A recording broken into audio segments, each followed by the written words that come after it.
인사하겠습니다. 사랑합니다. 축복합니다. 사랑합니다. 축복합니다. 아멘. 예. 본문은 룻기의 1막 제3장입니다. 나오미의 탄식이 나오는 장면이기도 합니다. 그러나 회복의 은혜가 담겨 있습니다. 무더운 여름날을 보내고 계신 우리 성도님들에게 위로와 회복의 시간이 되기를 원합니다. 모압으로 떠났던 나오미가 10년 만에 베들레헴으로 돌아옵니다. 나오미를 알아본 여인들은 이가 나오미냐 하면서 반가움의 환호성과 기쁨을 전합니다. 반면에 텅 빈 공허한 상태로 다가온 나오미는 괴로움을 호소합니다. 20절을 보면 베들레헴 여인들에게 두 가지를 요청해요. 한 가지는 나를 나오미라 부르지 말라. 또 하나는 나를 마라라 부르라. 이렇게 합니다. 나오미란 뜻은 나의 즐거운 자, 노미, 히브리어로 이렇게 뜻하고요. 마라는 나는 쓴 자라는 것이죠. 나를 즐거운 자라고 부르지 말고 나를 쓴 자라 이렇게 요청합니다. 이렇게 부르라고 한 이유는 20절 하반절에 나옵니다.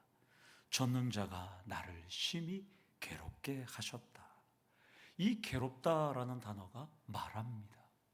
나를 쓰게 하시고 나를 괴롭게 하시고 또한 나를 징벌하셨다. 이 징벌도 마라에서 나온 능동사역형 동사입니다.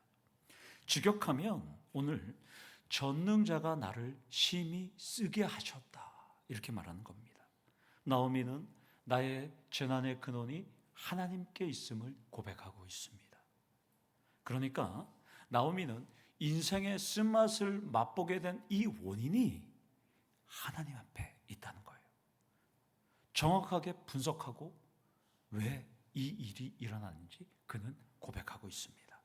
하나님께서 자신을 징벌하셔서 나는 텅 빈 상태, 쓴맛을 맛본 상태가 되었다라고 고백합니다. 이유는 뻔하죠. 하나님께서 주신 약속의 땅에 거기서 잘 먹고 잘 살았는데 잠깐 흉년이 왔다고 해서 모든 것 처분해서 우리는 잘 먹고 잘 살려고 모압으로 갔어요. 모압으로 가니까 하나님께서 징벌했다는 것을 그는 깨달았던 거예요. 나의 안위, 나의 행복, 나의 유익, 만족을 위해서 그는 떠났고 잘못을 인정 지금 하고 있습니다. 나오미는 10년의 삶을 냉철하게 현실적으로 분석했습니다. 문제의 원인이 하나님을 떠나서 모압이라는 세상을 향해서 떠났기 때문에 자신은 하나님께 징벌을 받아서 쓴 자가 되었다라고 고백합니다. 그러면 여기서 우리가 나눌 첫 번째 메시지는 여러분들도 어떠한 일이 일어나면 원인을 냉철하게 분석하셔야 합니다. 나오미처럼 나에게 지금 일어난 이 일이 무엇 때문에 일어났는지 꼼꼼하게 분석하셔야 한다는 것입니다. 나오미는 모압에서도 돌아오는 베들레헴에서도 그리고 며느리와의 대화 속에서도 텅 빈 공허함의 원인이 무엇인지 끊임없이 생각했을 것입니다. 여러분들도 삶에서 어떤 일들이 벌어지면 밤잠을 설쳐가면서 생각하잖아요. 밥 먹으면서도 생각하고 이것이 무엇 때문에 이런 일이 일어났을까? 결국 나오미는 하나님의 징벌로 분석합니다. 그런데 여기서 중요한 점은 원인 분석을 제대로 하셔야 된다는 거예요. 나오미는 20절에서 21절에 여호와라는 단어를 2번 씁니다. 그리고 전능자라는 단어도 2번 씁니다. 아도나이라는 단어를 2번 쓰고요. 전능자라는 샤다이라는 단어를 2번 씁니다. 전능자는 샤다이라는 히브리어입니다. 샤다이는 인간을 다스리고 통치하는 하나님을 의미합니다. 그리고 그 하나님은 축복을 베풀고 운명까지 결정하는 하나님을 뜻하는 것이 샤다이의 하나님입니다. 또한 샤다이의 하나님은 공의를 베풀고 악을 심판하는 하나님을 묘사할 때도 사용해요. 그러니까 지금 나오미는 자신이 믿는 여호와는 나의 악을, 나의 유익만을 위해서 모압으로 떠났던 그 하나님은 나를 징벌하신 분이다 라고 지금 고백하고 있는 것입니다. 나오미는 어떻게든 가족을 먹여 살리기 위해서, 그리고 하나님이 주신 땅을 어쩔 수 없이 떠나왔는데, 나의 재난과 고통, 이 아픔은 하나님께서 주신 징벌이라고 생각이 들었던 것이죠. 이것을 보며 나오미는 원인을 제대로 분석한 것 같습니다. 그러나 분석의 절반만 맞아요. 100%가 아니에요. 50%입니다. 왜냐하면 하나님의 뜻을 온전히 알지 못했기 때문입니다. 하나님께서 나오미의 가족을 모압으로 보낸 이유가 있어요. 나오미와 이 가족들은 잘 먹기 잘 살기 위해서 모압으로 간 것 같지만 숨은 하나님의 뜻이 있어요. 하나님은 모압 여인 룻을 데려오기를 원했던 것입니다. 나오미 며느리 모압 여인 룻을 통해서 하나님은 다윗의 조부인 오벳이 태어나기를 원했고, 룻을 통해서 메시아가 오시는 그 길을 예비하길 원했던 것입니다. 따라서 놀라운 뜻이 여기에 숨겨져 있습니다. 두 번째로, 여러분들도 원인을 분석했다면 하나님의 깊은 뜻을 신중하게 판단하셔야 합니다. 인간은 하나님의 뜻을 온전히 알 수 없습니다. 많은 분이 하나님의 뜻이었고 하나님이 그렇게 하셨고, 물론 하나님의 뜻일 수는 있습니다. 그러나 연약한 인간은 하나님의 최종적인 뜻을 나오미처럼 알 수 없습니다. 나오미는 하나님께서 나를 징벌했다고만 생각했지만 이후에 일어나는 하나님의 역사와 은혜는 그녀는 간과하고 있었다는 것입니다. 나오미가 봤을 때는 베들레헴을 떠날 때는 나는 풍족하게 남편과 두 아들을 데리고 떠났습니다. 그러나 돌아올 때는 아무짝에 쓸모없는 며느리 룻만 있습니다. 텅 비었어요. 공허함이에요. 미래가 없어요. 비전도 없어요. 소명도 없어요. 희망도 없습니다. 현재 상황만 보면 나오미는 그저 징벌을 받은 것 같습니다. 그러나 전능하신 창조주 하나님은 공의의 하나님일 뿐만 아니라 한편으로 사랑의 하나님이시기도 합니다. 지금은 나오미는 마라라는 쓴물의 고통을 받는 것 같지만 이 마라라는 쓴물을 건너가니까 출애굽 때 이스라엘 백성들이 마라의 쓴물을 만나고 난 다음에 만났던 장소가 바로 엘림, 오아시스를 만나게 되었습니다. 따라서 나오미도 지금 마라라는 쓴물의 고통을 지나면 엘림의 오아시스가 기다리고 있다는 것입니다. 그러니까 나오미는 하나님의 깊고 놀라운 뜻을 그녀는 알지 못하고 있을 뿐입니다. 인간의 지혜로, 여러분들의 지혜로, 저의 지혜로 하나님의 뜻을 다 담을 수가 없다는 것입니다. 만약에 인간의 지혜로 하나님의 뜻을 다 담을 수 있다면 그것은 무당이고 점쟁입니다. 내가 하나님의 뜻을 다 안다. 무당입니다. 점쟁입니다. 우리 성도님들은 그런 삶을 살아가지 않기를 원합니다. 구약에서 전능자라는 샤다이는 43번 등장합니다. 그런데 이 중 53%인 23번이 욥기 42장에서, 욥기는 42장으로 되어 있고 구절수는 1070절로 되어 있어요. 이 중에 52%, 구약에 43번 나오는 그 52%인 23번이 욥기에 나옵니다. 그리고 85절로 되어 있는 룻기에도 2번 나와요. 그런데 여러분 한번 생각해 보십시오. 42장 1070절로 되어 있는 욥기서에 23번 전능자라는 단어가 나오니까 1070절을 23번으로 나누면 0.02%예요.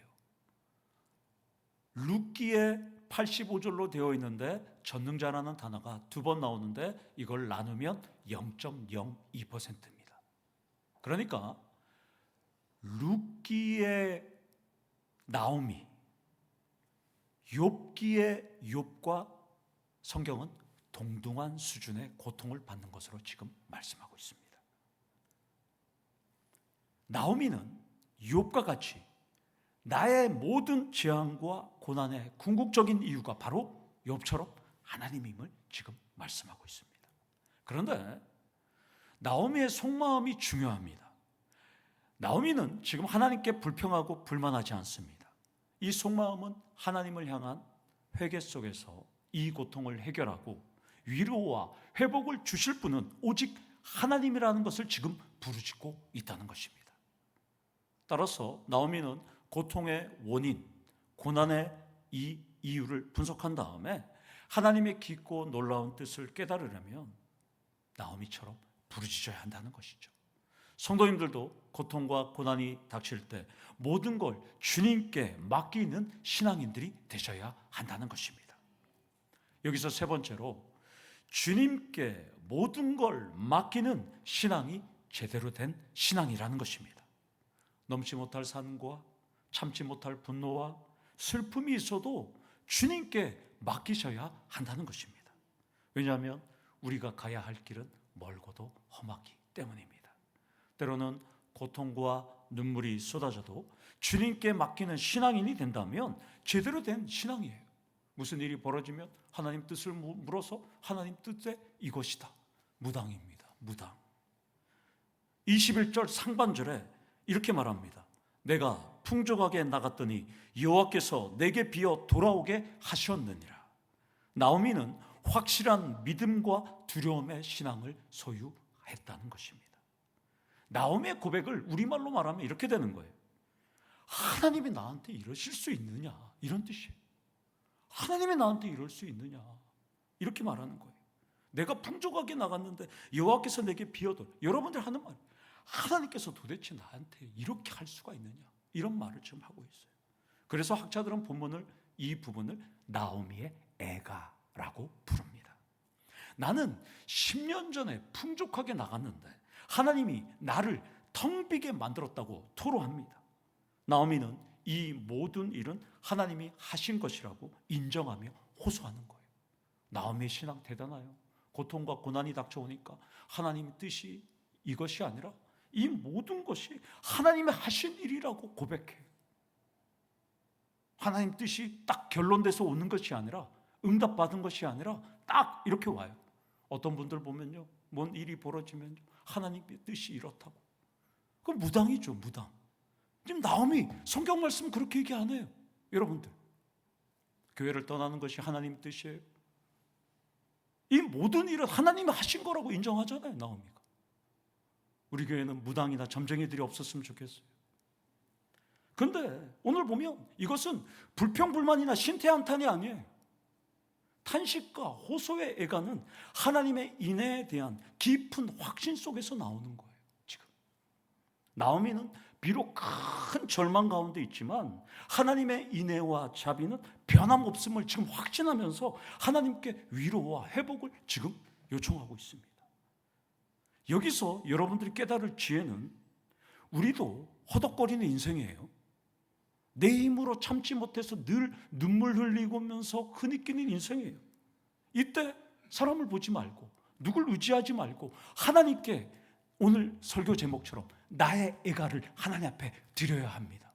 지금 나오미는 하나님께 나의 애가를 드리고 있어요. 지금 네 번째로, 고통 중에도 하나님의 인애를 확신하면서 나의 애가를 드리셔야 한다는 것입니다. 나오미는 하나님께서 나에게 징벌하셨지만 하나님의 인애를 확인하면서 애가를 지금 드리고 있어요. 여러분들, 애가는 기도도 좋고 찬양도 좋고 묵상도 좋고 일기도 좋고 다 좋습니다. 세상을 살아보면 기뻐하는 때보다 상실감으로 슬퍼하고 탄식할 때가 더 많습니다. 그래서 우리가 좋아하는, 여러분들이 좋아하는 이 시편 150편으로 되어 있는 이 시편은 감사보다는 불평과 탄식의 애가가 더 많습니다. 신학자들이 연구해 보니까 시편은 찬양이 41개라고 학자들은 봐요. 그러나 시편의 애가는 무려 54편입니다. 그러니까 여러분들이 좋아하는 이 시편 찬양도 찬양, 감사, 기쁨보다도 애가가 더 많아요. 그러니까 시편의 저자들은 하나님 앞에 애가를 드리고 있다는 것입니다. 그만큼 시편만 봐도 우리 삶은 상실감이 더 큰 일들이 많다는 것을 의미합니다. 그래서 예수님께서는 이렇게 2000년 전에 오셔서 말씀했어요. 우리 다 같이 마태복음 5장 4절 말씀, 너무나 잘 아는 산상수훈의 말씀을 우리 한번 읽도록 하겠습니다. 시작. 애통하는 자는 복이 있나니 그들이 위로를 받을 것이며. 예수님께서 말씀하셨어요. 잠깐만 띄워주세요. 예수님께서 말씀하셨어요. 애절한 회개의 애가를 부를 때 뭐를 준다고요? 위로의 복을 예수님께서 주신다고 말씀합니다. 과학과 의학과 기술이 발전되고 아무리 세상이 달라졌다고 해도 인간은 삼시세끼를 반드시 먹어야 돼요. 과학과 의학이 발달되었다고 해도 인간은 반드시 잠을 자야 됩니다. 그리고 반드시 우리는 일을 해야 되는 존재입니다. 찬양과 애가는 끊임없이 교차하고 때로는 좋은 소식과 나쁜 소식이 공존할 정도로 바쁘고 정신없는 삶 속에서 고난과 기쁨은 늘 교차해요.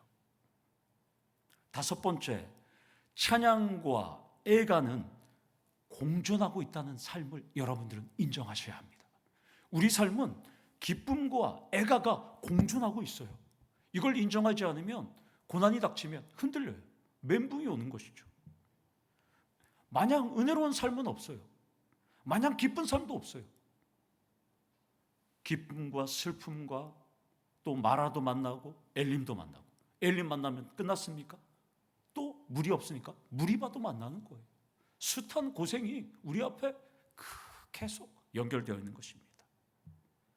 오히려 여러분들 중에서, 오늘 성도님들 중에서 애가가 더 많은 분들도 있어요. 이 자리에 있는 분들 중에서. 심지어 웃음도 기쁨도 찬양도 사라진 지 오래인 분들도 이 자리에 있을 것입니다. 어떤 분들을 보면 즐거웠던 적은 있었을까? 안타까운 분들도 참 많아요. 애절한 회개의 애가는 심리적으로 절망 중일 때, 물리적으로 한계와 벽을 만날 때, 하나님께 모든 것을 맡기고 나의 절망과 이 상황 속에서 치유의 손길을 허락해달라는 요청입니다. 나오미는 하나님께서 나를 이렇게 만들었다고 하면서 하나님 앞에 불평하지 않고 지금 탄식의 기도를 드리고 있는 거예요. 나오미는 구구절절한 탄식의 애가를 지금 드리고 있어요. 답답한 상황을 만났을 때, 하나님, 나한테 이럴 수 없어요. 하나님, 제발 어떻게 해야 될까요? 하나님을 향한 탄식의 애가를 여러분들도 한번 드려보시기를 원합니다. 여러분들도 고난과 슬픔과 어려움에 닥쳤을 때, 하나님, 나한테는 이러실 수 없어요. 나오미 같이 호소하셔야 된다는 것이죠. 그런데 우리 삶을 돌아보면 감사와 기쁨 속에서 순간순간 수많은 고비와 위기와 갈등과 넘지 못할 파도와 참지 못할 슬픔은 끊임없이 다가옵니다. 그때 여러분들은 무엇을 의지할까요? 약물? 알코올? 세상의 유흥? 화학약품에 의존하면 위로가 되던가요, 여러분들? 사람을 의존하면 평안해지던가요? 그런 건 잠시 위로가 될 뿐이에요. 오히려 시간이 지나면 약물 중독, 알코올 중독, 쇼핑 중독, 도박 중독에 빠질 뿐이에요. 진정한 위로와 해결책이 되지 않습니다. 건강만 해치고 영혼만 괴로울 뿐이라는 것입니다. 요즘 맨발 걷기를 하시는 분들이 참 많아요. 장단점도 있고 부작용도 있어요. 실제로 효과가 있는 운동이기도 합니다. 맨발 걷기를 주장하는 분들은 이렇게 주장해요. 지구 표면은 무한대의 자유전자가 흐른다는 거예요. 그래서 사람이 맨발로 걸으면 이 지구 표면의 무한대의 자유전자가 사람 몸에 발에 닿아서 이 사람 몸에서 암과 또 노화와 또 성인병을 일으키는 활성산소를 중화시킨다는 거예요. 그래서 사람들이 맨발 걷기를 하는 겁니다. 맨발이 땅에 접촉할 때 인체가 건강해집니다. 그러면 마찬가지입니다. 제가 설교를 준비하면서 하나님이 창조하신 인간이 맨발이 닿았을 때 몸에 활성산소가 바뀌듯이 우리들도 하나님께 늘 닿아 있어야 한다는 것입니다. 맨발이 닿아 있어야 건강해지듯이 우리는 하나님과 떼려야 뗄 수 없는 존재라는 것이에요. 그러니까 여러분들은 나의 애가를 매일 드리면서 하나님께 다 있어야 한다는 것입니다. 그래야 우리의 영육이 건강해진다는 것입니다. 여섯 번째로, 삶은 애가의 연속이기에 주님께 다 있어야 합니다. 힘들면 주님 힘들어요. 고통스러우면 고통스러워요. 감추면 안 되는 것이죠. 가장 안타까운 분들이 힘이 든 게 눈에 훤히 보여요. 그런데 애써 감추고 태연한 척하는 분들이. 사랑하는 성도 여러분, 나오미처럼 애가를 부르며 주님을 찾길 원합니다. 21절 하반절에 나오미는 이렇게 말합니다. 여호와께서 나를 징벌하셨고, 이 징벌이 쓰다 말하라는 단어랑 제가 똑같아 그랬죠. 전능자가 나를 괴롭게 이 말합니다. 말아. 여호와께서 나를 말하셨고 전능자가 나를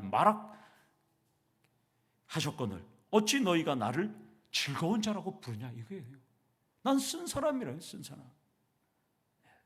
이 징벌하다라는 이 아나비라는 동사구는 응답하다라는 동사 아나에 불리하다는 전치사 배, 그리고 소유 접미사 1인칭 단수인 이가 붙었어요. 그러니까 직역하면 이렇게 되는 거예요. 여호와께서 불리하게 말씀하셨다는 거예요. 쉽게 말하면 여호와께서 법정에서 나에게 불리한 진술을 했다는 거예요. 유죄 진술을 했다는 거예요. 지금. 그러니까 나오미는 하나님께서 나에게 불리한 진술을 했으니까 망한 자시라는 상황이에요. 지금. 이제 나오미는 모든 게 끝났어요. 테러도 없어요. 이제는 어디 갈 데도 없어요. 더 이상 피할 곳도 없어요. 숨을 곳도 없어요. 벼랑 끝에 완전히 몰렸어요, 지금. 그런데 슬픈 애가를 부르는 나오미에게 반전이 기다리고 있어요. 완전히 우리가 봤을 때는 지금 끝이잖아요. 그 룻기의 결말을 생각하지 말고 지금 21절만 보면 완전히 다 끝났어요, 지금. 그런데 22절을 보면 절망이 아니라 반전과 축복과 구원이 기다리고 있습니다. 22절은 텅 비어서 돌아온 나오미에게 하나님께서 깔아놓고 준비하신 은혜가 있음을 보여줍니다. 우리는 이것을 앞에 미리 깔아놓은 줄, 복선이라고 부르기도 합니다. 우리 다 같이 22절 복선의 말씀을 다시 한번 읽도록 하겠습니다. 시작.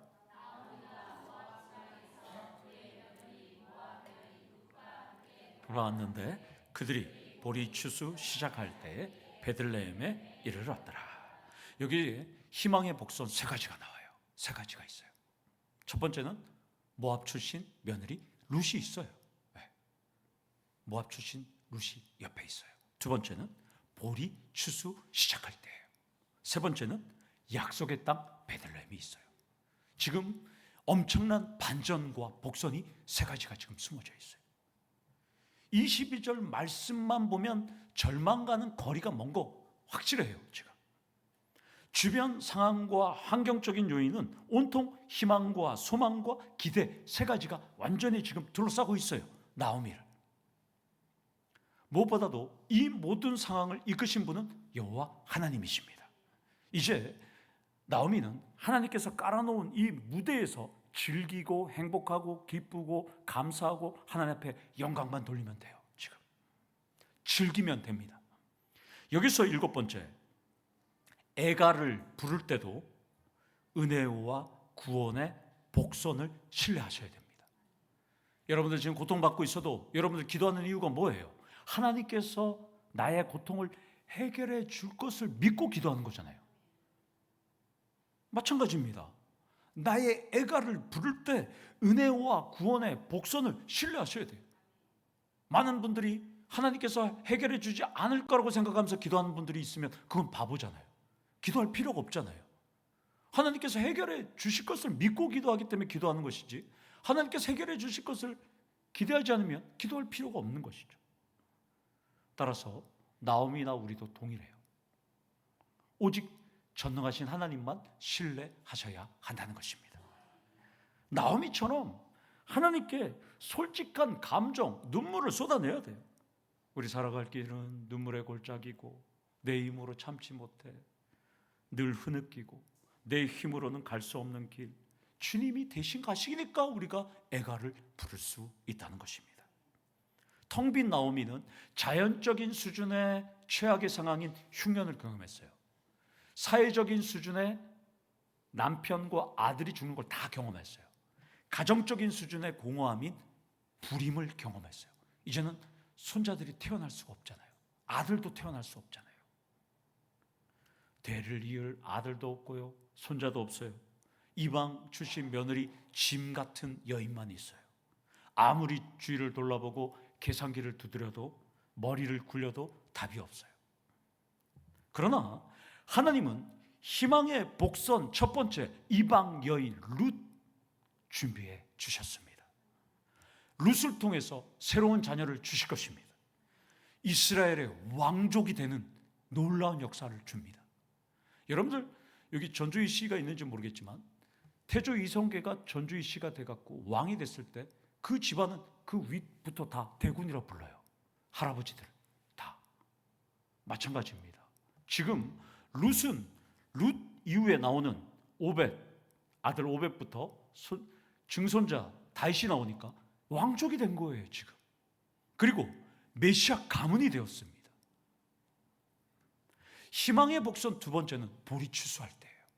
우리가 7월 달에 맥추절, 77절로 올순절 드렸던 이 맥추절, 이것은 나오미가 보리 추수할 때를 선택해서 왔을 수도 있어요.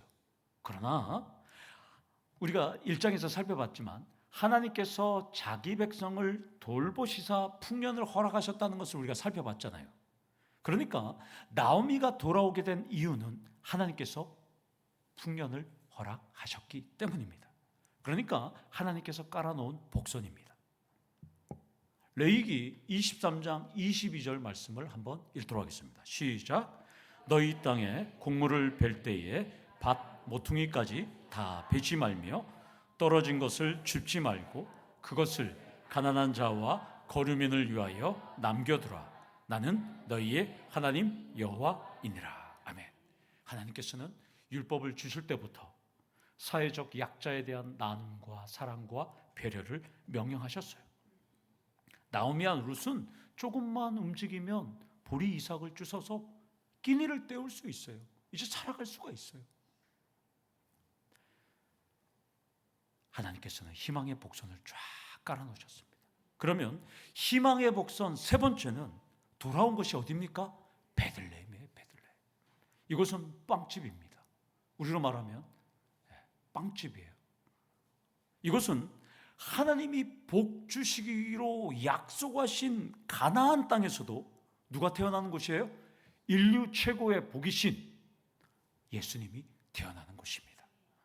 유대인이 이방인이라고 멸시하고 조롱하는 모압 출신 며느리 룻을 통해서 다윗의 조부인 오벳을 낳고, 이 룻은 마태복음 1장에 보면 여인의 4명의 이름 중에 한 명인 룻이 등장하잖아요. 예수님의 족보에 기록되는 대반전을 이루게 됩니다. 따라서 마지막으로 8번째, 애가를 부를 때 좌절하지만 말고 하나님이 준비하신 희망의 복선을 찾아보셔야 해요. 기도할 때 하나님께서 숨겨진 희망의 복선이 뭘까? 여러분들 찾아보셔요. 자, 옆 사람과 한번 인사 한번 해보겠습니다. 이렇게 말하십시오. 그대도